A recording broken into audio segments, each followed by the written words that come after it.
अधूरे प्यार की एक अधूरी कहानी।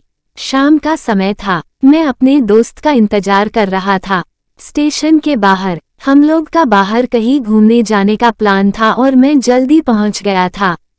कुछ समझ नहीं आ रहा था कि मैं क्या करूं। मैं स्टेशन के पास जाके बैठ गया।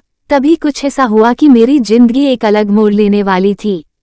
स्टेशन की तरफ मैं देख रहा था कि मेरा दोस्त आया कि नहीं, तभी अचानक से मेरी नज़र एक लड़की पर पड़ी।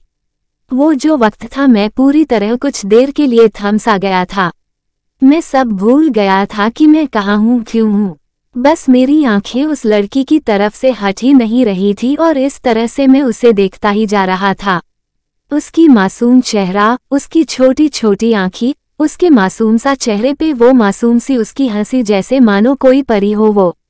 उसे देख पहली नज़र में मानो दिल को कुछ होने लगा था। क्या वो प्यार था? मुझे नहीं पता, बस दिल बोल रहा था कि मेरा दोस्त कुछ देर बाद आए या ये वक्त रुक जाए। मुझे उसका नाम जानना था। उसके बारे में बहुत कुछ पता करने को दिल कर रहा था, लेकिन कैसे करूं ये समझ ही नहीं आ रहा था। जब कुछ समझ नहीं आया तब मैंने बस भगवान से प्रार्थना किया कि मुझे ये लड़की मेरी जिंदगी में चाहिए। वो जा रही थी, मेरी आंखों से दूर, मुझे रोकना था उसे। उससे बातें करना था, उससे दोस्ती करनी थी और उसे अपने दिल की बात बतानी थी।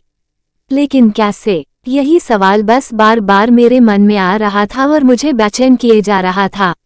मैंने फिर सोच लिया कि मेरी आंखों से दूर होने से पहले मुझे इसका नाम पता चल जाए तो मैं इससे अपना बनूंगा और शायद भगवान ने ही उसे भेजा होगा मेरे लिए, ये मैं समझूंगा। तभी भगवान ने चमत्कार कर दिया।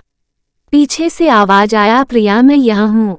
फिर वो पीछे देखी तो मैंने देखा वहां से एक लड़की आवाज दी और वो उसका पास चली गई। तभी मैं समझा उस लड़की का नाम प्रिया था। मैं खुश हो गया और उस लड़की को मन किया जाके धन्यवाद बोल दूं, क्योंकि उसी के वजह से मुझे उसका नाम पता चला। बस तभी मैंने ठान ली, अब उसे अपना बनाना है, उसे अपनी जिंदगी में लाना है। फिर तभी मैं उसके पीछे जाने लगा कि अचानक ही पीछे से एक हाथ आया। पीछे देखा तो दोस्त आ गया था। अब मैं क्या करूं समझ नहीं आ रहा था। मैं क्या बोलूं उससे, कैसे मना करूं उससे, कैसे जाऊं मैं उसके पीछे। मैं इसी सोच में लगा रहा तब तक वो मेरी आंखों से दूर जा चुकी थी। दिल मानो रोने लगा था और तभी मानो ऐसा लगा कि जैसे सब कुछ एक सपना सा था बस, और आंखें खुल गया तो सपना टूट गया।